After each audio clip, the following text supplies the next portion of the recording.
Okay. Thank you, Reese. In 1964, I was a little girl sitting on the linoleum floor of my mother's house in Milwaukee, watching Anne Bancroft present the Oscar for Best Actor at the 36th Academy Awards. She opened the envelope and said 5 words that literally made history. The winner is Sidney Poitier. Up to the stage came the most elegant man I had ever seen. I remember his tie was white, and of course his skin was black, and I'd never seen a black man being celebrated like that. And I have tried many times to explain what a moment like that means to a little girl, a kid watching from the cheap seats as my mom came through the door, bone-tired from cleaning other people's houses.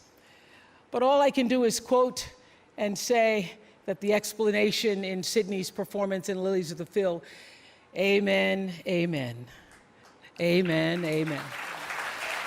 In 1982, Sidney received the Cecil B. DeMille Award right here at the Golden Globes, and it is not lost on me that at this moment, there are some little girls watching as I become the first Black woman to be given the same award.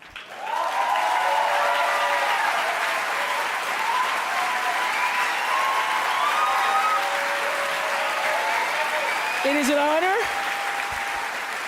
It is an honor, and it is a privilege to share the evening with all of them, and also with the incredible men and women who've inspired me, who've challenged me, who've sustained me, and made my journey to this stage possible. Dennis Swanson, who took a chance on me for AM Chicago. Quincy Jones, who saw me on that show and said to Steven Spielberg, yes, she is Sophia in The Color Purple. Gail, who's been the definition of what a friend is, and Stedman, who's been my rock, just a few to name. I'd like to thank the Hollywood Foreign Press Association, because we all know that the press is under siege these days.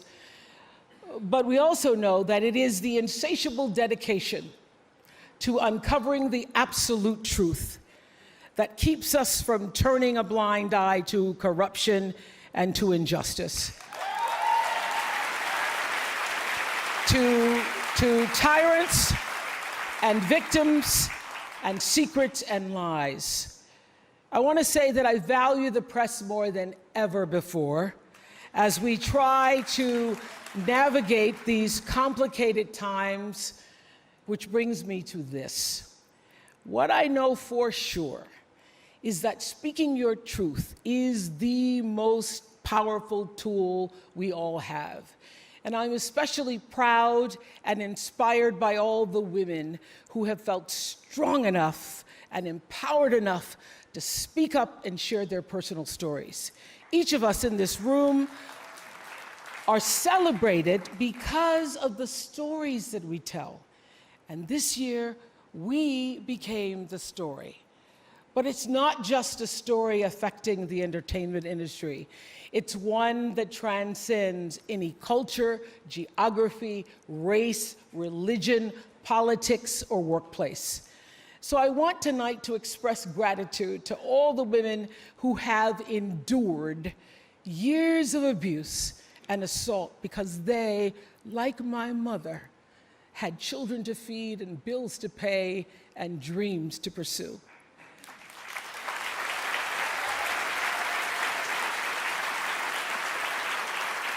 They're the women whose names we'll never know. They are domestic workers and farm workers.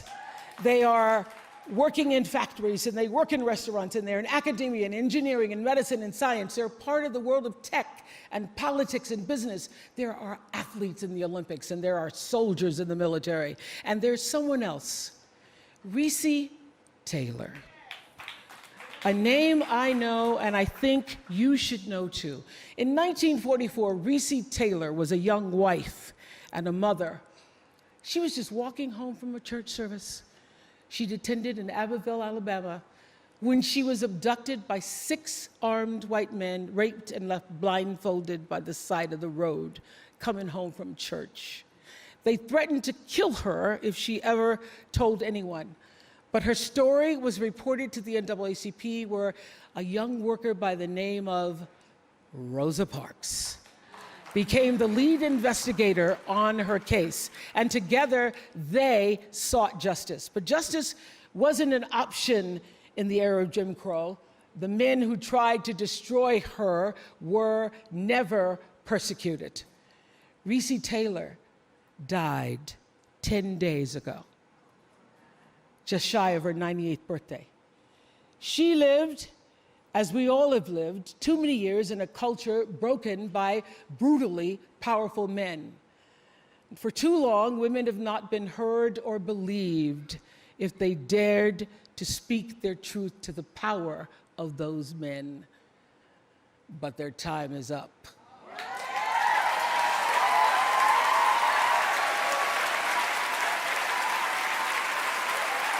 Their time is up.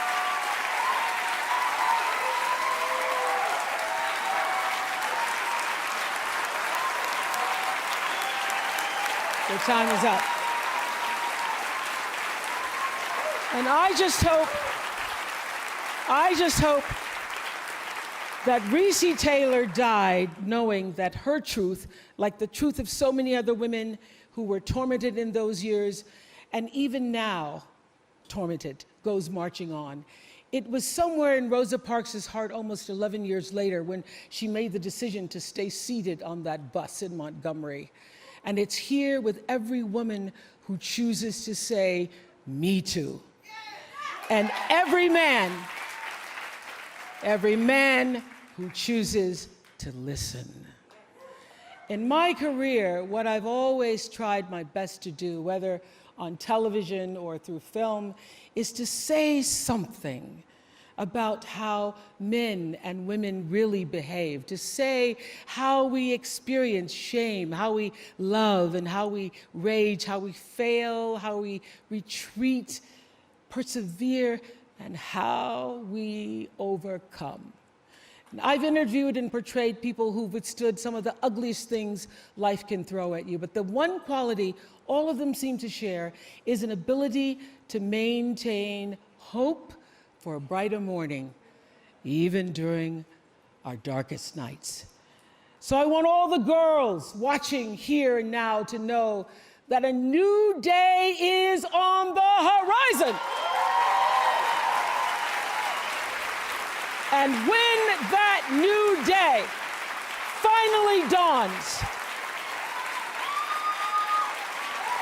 it will be because of a lot of magnificent women, many of whom are right here in this room tonight, and some pretty phenomenal men fighting hard to make sure that they become the leaders who take us to the time when nobody ever has to say, "Me too," again. Thank you.